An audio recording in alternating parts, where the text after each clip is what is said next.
मेरा नाम जानवी है और मैं कर्नाटक की रहने वाली हूँ। हमारे परिवार में केवल 3 लोग हैं, मेरे पति, मैं और मेरा 18 साल का बेटा राघव। मेरे पति अक्सर काम के सिलसिले में कोलकाता जाते हैं और इस बार वो एक लंबे समय के लिए गए हुए थे। घर में हम दोनों माँ बेटे के अलावा कोई नहीं था और मैंने हमेशा राघव को न सिर्फ बेटा बल्कि एक मित्र के रूप में भी देखा है। एक रात जब मैं दिन भर की गतिविधियों में व्यस्त थी, अचानक मुझे कमर में तेज दर्द महसूस हुआ। मैंने सोचा कि शायद मैं ज्यादा काम कर रही हूँ और थोड़ी देर आराम करना चाहिए, लेकिन दर्द इतना बढ़ गया कि मैं बिस्तर पर लेटने के अलावा कुछ नहीं कर सकी। उसी का फायदा उठाकर मेरे बेटे ने जो किया वो हर इंसान को सोचने पर मजबूर कर दिया।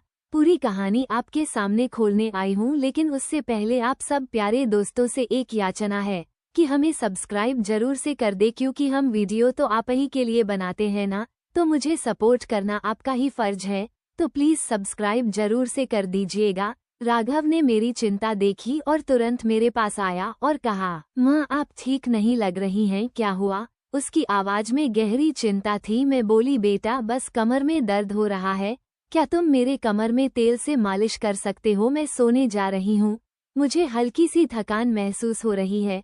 उसने तुरंत कहा, बिल्कुल माँ आप आराम करिए, मैं आपकी पैर की मालिश कर देता हूँ। वह मेरे पास आया और मैंने बिस्तर पर लेटते हुए आंखें बंद कर लीं। उसने तेल की बोतल खोली और मुझे बताया कि वह धीरे धीरे मालिश करेगा। जब उसने मेरे कमर पर तेल लगाया मुझे गर्माहट महसूस हुई। उसकी उंगलियां मेरे शरीर पर धीरे धीरे घूमने लगीं और मैं सुकून महसूस करने लगी। राघव का ध्यान मेरी हर प्रतिक्रिया पर था। जब उसने थोड़ा दबाव डाला मैंने महसूस किया कि मेरा दर्द धीरे धीरे कम हो रहा है। उसका स्पर्श इतना सधा हुआ था कि मुझे और आराम मिला।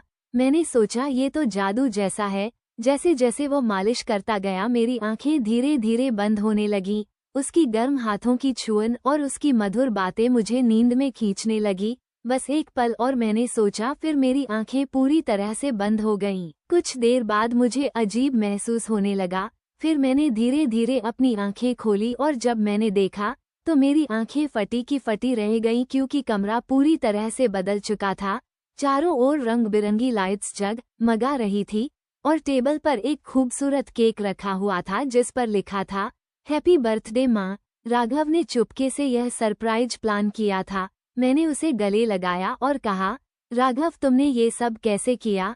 वह मुस्कुराते हुए बोला, माँ मैंने सोचा कि आपको खुश करने का ये सबसे अच्छा तरीका होगा। उसकी मासूमियत और प्यार ने मेरे दिल को छू लिया। मैंने सोचा कि इस पल ने मुझे यह एहसास कराया कि हमारे रिश्ते में एक गहरा बंधन है। राघव ने मुझे सिखाया कि जीवन के छोटे छोटे पल कितने महत्वपूर्ण होते हैं। हमने एक साथ केक काटा और उसकी हंसी मेरे दिल को छू गई। केक खाने के बाद हमने कुछ खास बातें की। राघव ने अपने स्कूल के बारे में बात की और मैंने उसे अपने बचपन की कहानियां सुनाई। हम दोनों हंसे और उस पल में हमारी बंधन और भी मजबूत हो गया। उसकी आंखों में जो चमक थी वो मेरे लिए सबसे अनमोल थी। मैंने उसे देखकर सोचा कि मैं कितनी भाग्यशाली हूँ कि मेरा एक ऐसा बेटा है जो न केवल मेरी मदद करता है बल्कि मुझे खुश करने के लिए भी हर संभव कोशिश करता है। उस दिन मैंने महसूस किया कि रिश्तों की गहराई को समझना और उनका सम्मान करना कितना महत्वपूर्ण है। मैंने तय किया कि मैं अपने बेटे के साथ और भी समय बिताऊंगी, क्योंकि हर लम्हा कीमती है। रात में हमने मिलकर कुछ समय बिताया, फिल्म देखी और उसके साथ बिताए गए पल मुझे खुशी से भर देते थे। मैंने राघव को गले में भरते हुए कहा, तुम मेरी जिंदगी की सबसे बड़ी खुशी हो। वो मुस्कुराया और कहा, मैं हमेशा आपकी मदद करूंगा माँ। इस खास दिन ने मेरे दिल को खुशी और प्यार से भर दिया। मैंने सोचा कि यह सिर्फ एक जन्मदिन नहीं था, बल्कि मेरे बेटे के साथ बिताए गए खूबसूरत लम्हों का प्रतीक था।